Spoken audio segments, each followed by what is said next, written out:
পূর্ণিমার গল্প। এখানে গল্প নয়, বাস্তব ঘটনা শোনানো হয়। স্বাগতম সবাইকে আমার 6 নম্বর এপিসোডে। আমি তোমাদের ছোট্ট চন্দ্র। আজকে আর একটি মজাদার গল্প নিয়ে চলে এলাম। আজকের এই গল্পটি প্রীতমদা দিয়েছে। থ্যাংক ইউ প্রীতমদা এত মজাদার একটা গল্প দেওয়ার জন্য। আর আপনাদের কাছে যদি এরকম কোনো গল্প থেকে থাকে তাহলে নিচে দেওয়া জিমেলে গল্পটি পাঠিয়ে দিন। আমি আপনাদের গল্পটি ভিডিওর মাধ্যমে শেয়ার করব। আর বেশি কথা না বাড়িয়ে চলো গল্পের দিকে এগিয়ে যাই।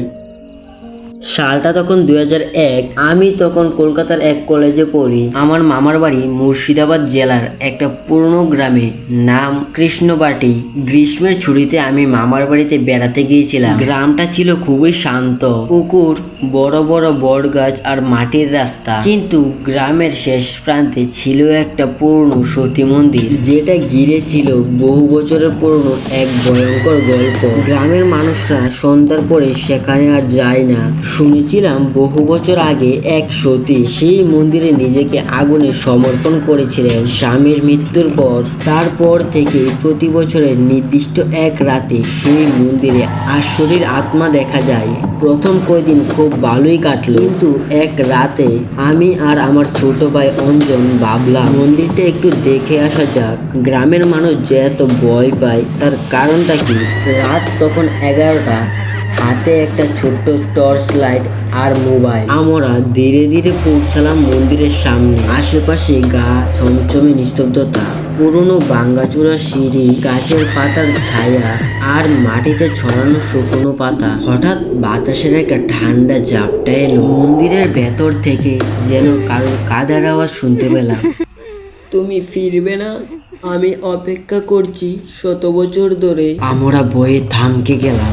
শব্দটা একেবারেই মেয়ে, কিন্তু কান্নার সুরে এক অদৃত্যশীলতা। মন্দিরের ভেতরে উকি দিলাম, দেখলাম এক সাদা শাড়ি পরা মেয়ে মন্দিরের মাঝখানে বসে আছে। তার মাথা নিচু করে রেখেছে, চুলে মুখ ঢেকে রেখেছে। হঠাৎ সে ধীরে ধীরে মুখ তুলল, আর চোখ দুটো যেন শূন্য। মন্দিরের দরজাগুলো একটু একটু করে কাঁপতে লাগলো। সেই মেয়েটা তখন কান্না করতে করতে বলছে, তুমি ফিরে এসেছো, কিন্তু অনেক দেরি হয়ে গেছে।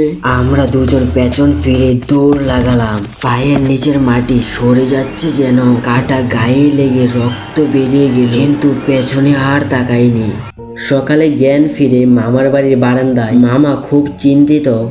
তোমরা দুজন কোথায় গিয়েছিলে?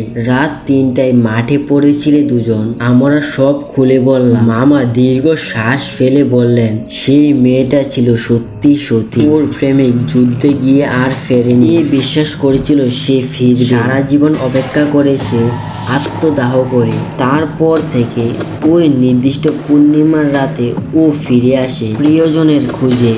তারপর থেকে সেই সতী মন্দিরের দিকে তারা আর তাকায়নি। আজও রাতে ওই গ্রামের বাতাসে কান পাতলে কারোর কান্নার সুর ভেসে আসে। আজকের গল্পটি এই পর্যন্তই। আর এই গল্পটি কেমন লেগেছে আপনাদের কাছে কমেন্টে জানান। আর আপনাদের কাছে যদি এরকম কোনো গল্প থেকে থাকে তাহলে নিচে দেওয়া জিমেল গল্পটি পাঠিয়ে দিন। আমি আপনাদের গল্পটি ভিডিওর মাধ্যমে শেয়ার করব।